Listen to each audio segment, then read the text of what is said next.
together in God's house. I'm very excited that I made it back in time with all kinds of miles behind me. It was so much fun to have Ryan, my brother, here last weekend, and then we got to go on an adventure across the state and across the border into Canada. It's all the things that only your sibling can get you to do. It's like, wait, how much are we going to cram into just like 4 days and then still get back in time for getting the kids to school here on this end of the world before Friday morning? So that's actually what happened, but we got to go meet a whole lot of pastors. And yes, Deb? Really? To see all the adventures that he gets into and invites me along, and it was great. We got to bring all these Australian pastors from over the pond, and then take some of them fishing.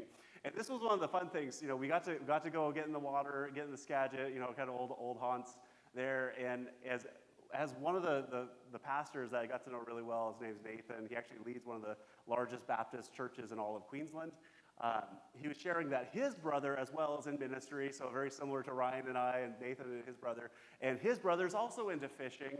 And last week, so the week before, he got to go fishing with his brother. And apparently they have some kind of drone setup that goes out into the water and drops bait, and they fish for sharks.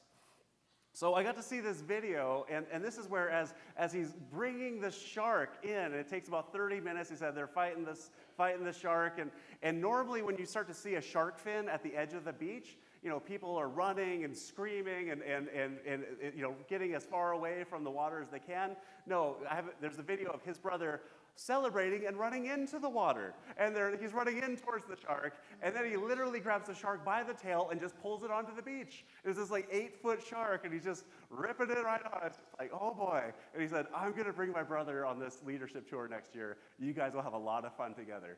So I'm not sure, if I'll be, into capturing sharks this time next year, but that'll be a whole other world of adventure. And one of the days, my brother actually got me to hike like 17 miles. Kind of by accident, we actually got onto what is actually called the Lost Lake Trail. So we actually were genuinely lost. 17 miles later, crossing the border, we got to hike all around Stanley Park and see a lot of really neat things.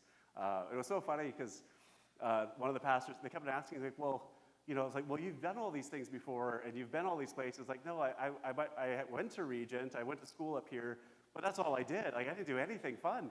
Like, so all of these things that we're going to, like, be hosts and narrating around, it was this whole different adventure, even for me, and to just, break the ice for this big group of people that are coming from different denominational lines that didn't know each other, and that we got to, again, be inviting them and hosting them and say, this is what God is doing.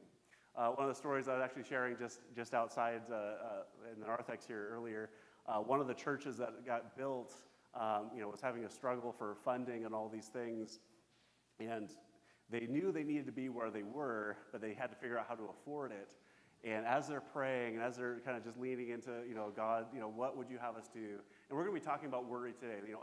It's easy to get worried about finances. That's one of the biggest struggles in relationships and families, and everybody's, concerned about those things. So they're praying, and they're actually find out, like, wait, they're approached by this big, kind of construction building conglomerate, and they say, we want to buy the air above your church.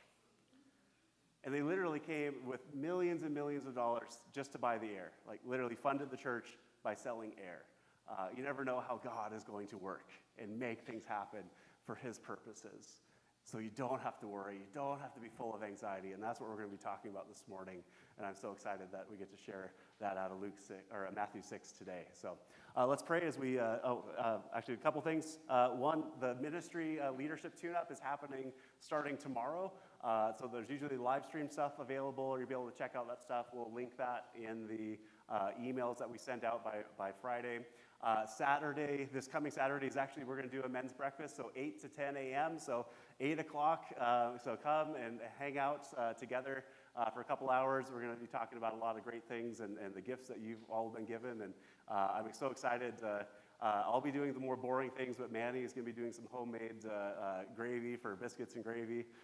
So the man, the myth, the legend is here and going to cook for us. And also starting in a couple of Wednesdays out, October 1st, is the Bible course. So if you do know anybody that you want to be able to invite, so this is just an invite card sitting on the back, the little half circle table. But we want to encourage everybody that is interested. This is a great way to just look over the biblical narrative and just see how it all holds together. And if there's questions about what God is doing and has done,